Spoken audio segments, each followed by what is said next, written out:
And guys, as promised, here we are with the other half of Echoes of Eco 2025. This video is going to be very small, but it's all right. What's it called? This is just mostly just the scraps of what I was not able to show on the last video. And plus we have a brand new rare magical rare roarick, but we'll look into that later. First things that we're going to do is look at some costumes here. And the first thing we have here is rare flower with a costume here. That's cool. Honestly, I love seeing the alternate rarity monsters get costumes, honestly. It's really cool. And this one's no different. This one makes rare flower look really cool, actually. I usually hate the flower line, but this one here actually kind of makes them look really cool. Like the pelts have like these like weird little gemstones and stuff. It's really cool. Then I also saw this one recently too. Stoggy gets a costume as well. And I don't know why, but they decided to turn him into a monkey. Monkey! I think it's the same monkey that's like in that like one game that this whole Echoes of Eco thing is based on. But honestly, I don't mind. It's rather silly, honestly. Oh, and I didn't even realize this too. They gave him the monkey tail. Of course, like as I was going through the update last week, I did see like bits and pieces of these costumes. So I know like who got what, but I don't know what they look like. I think Octopus is next, actually. Let's go to Plant Island and see if I can find an octopus there. Yep, off the bat right here, Octopus. Yeah, see, like touch of Tamamino. Yeah, this costume. Wear this costume now. Here we are. Okay, yeah, this one's also based on the game, I believe, because they have like these like colorful trees and stuff, so I think this is what Octopus is based on. Very basic costume here, but honestly, I mean, I don't mind. It's a very unique costume again, because what's it called? Since it's based on the game, it has its own, like, you know, flair, and that's all I can really say here. I don't really have much to say about this costume. I mean, it's okay. I'm gonna put back on my there it is, my spooktical costume for Octopus though. Oh, I remember what the next one, what the like next and last one is. It's Yelmet. Honestly, I'm glad that it's Light Island of all islands that I get to show off this costume at, because that means I get to show my little baby boy burst spytrap. I love this monster, guys. I love this monster so much. If you somehow have not seen the last video I've done, please do so, because what's it called? I flipped my whole world when I saw this monster. Absolutely insane. All right, but now let's actually look at the common Yelmet costume. Oh my god, it's a beekeeper. Okay, that makes sense. That makes sense. I like this. That means we finally have an island. We finally have a costume for Yelmet that we can see through their head here. We can find out that they're bald.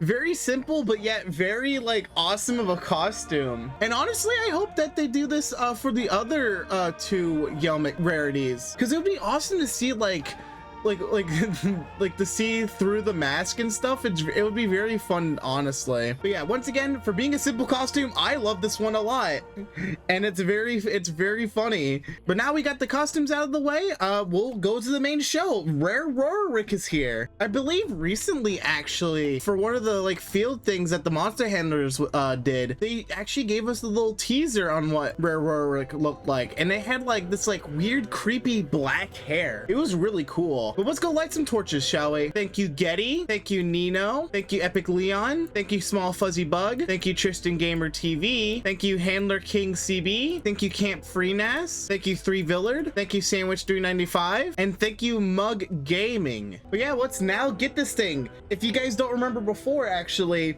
I've been getting a good streak of getting these rare monsters first try. But with me saying that, I probably jinxed myself, not gonna lie. But let's go ahead and try getting them.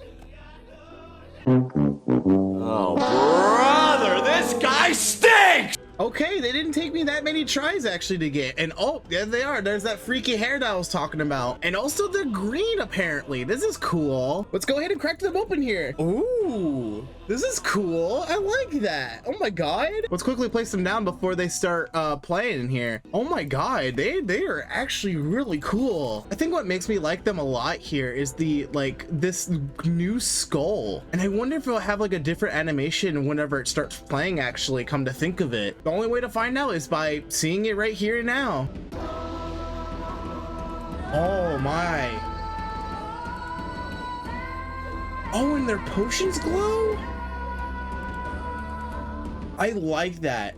Very, very cool. Very interesting. I love that a lot. Again, despite not liking Magical Sanctum as a whole, that's a very solid rare right here. Actually, where do I have my normal roarick? Oh, it's right here. Let me see if I can quickly decorate right here. I'll just put Deja Jin right here. There we go. But yeah, what's it called? As each month comes by, Magical Sanctum is getting bigger and bigger when it comes to rares. And it all makes me wonder now, I wonder what will be the next Magical Sanctum rare anyways. Or if I had to take a guess, or a want rather, I would really love to either see rare Mushaboom. I think that's the name. Wait, is that the name? Again, I'll call. I'm not too quaint about these monsters. We got Mushaboom, either rare Mushaboom or rare Fraudly or Fondly. I think it's Fondly. No, I was right, Frontly. I would love to see a rare Frontly too. Maybe base it off of like a different like an actual squid. Maybe that'll be really cool. An idea I have in mind, just like off the bat right here. Maybe like base them off of like a squid from Minecraft. Maybe that'll be interesting. And one last Echoes of Eco thing I wanted to touch up on is, of course, the snacks. How are the snacks this season? And honestly, these are pretty good. Not the greatest, but pretty good. Like when it comes to the best one, the big salad, it does way better than the big salad. And all that really matters, honestly, especially the time, like it being like nearly what, like almost like nearly like not even a day, like a day and a half. That's really good. Really, really good even. So if you guys can, stock up on these fruit skewers whenever you have the chance. And also, I'm actually not done with this video just yet. I would really like to read Rare Spytrap's bio in video, just because like I forgot to do so. And maybe also the Epic Ethereal Wubbox if I feel like I have time. So let's go do that now. I honestly do not know what to expect on Rare Spytrap's bio, really. I don't know if it's gonna expand on something or just be silly or what. I have honestly no idea. So let's go see it now. The symbiosis between the Spytrap and its arachnid ward is taken to the next level with the rare magical. The monster houses the larval form of its unsuspecting guest atop of its pod, but that's not the only difference. Perhaps out of boredom or some kind of unfulfilled void within itself, the ward of the rare Spytrap will also spontaneously start hosting a weekly talk show it refers to as a podcast. That's a good one, monster handlers. I like that. Very few fellow monsters ever tune in to listen, but the Spytrap good-naturedly obliges this indulgence by continuing to co-host the podcast free of any major licensing or distribution fees, whatever those are. Okay, I like that. It's a very simple description, but I like it. I like it a lot. It's a silly one. The rare Spytrap here hosts a podcast. You know that makes me realize how I used to run a podcast myself, but that's old news. Whatever, it's okay. But yeah, I think I have time here to do the Epic Ethereal Wubbox as well. Well, at least I hope they have a unique bio here. They better do. Again, what's it called? This is a expensive monster. There's I think both the boxed and the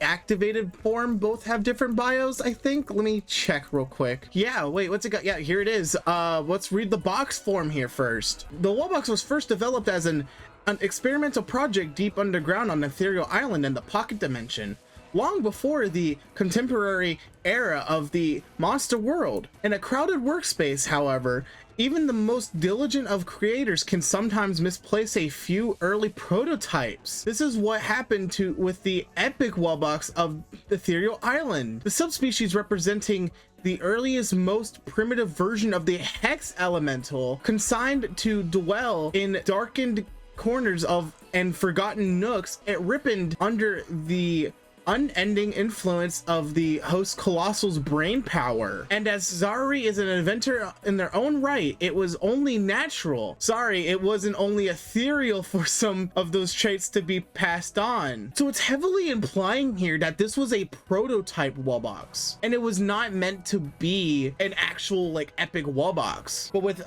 I think it seems like, but with Zari's help here, they made it into such though. Again, very interesting lore here. I did not know how how good of like lore the this epic wubbox had it. I'm very glad I went back to go see what it had. Now let's look at the activated bio and see if it gave us any more like interesting stuff here. Once it achieves its powered up form, it's obvious at a glance that the epic ethereal wubbox is a bit different. It has taken the mantle of a heretic outsider, recalling its wayward beginnings as the prototype form on which all future wubbox would be based. The asymmetry and haphazard placement of its physical moving parts suggest a consciousness that is disordered and chaotic, but that is anything but the truth. A mastermind that could rival Zauri themselves. This caped and kooky edgelord installed itself as the owner and operator of the worldwide wub, or wubnet, like we saw in the trailer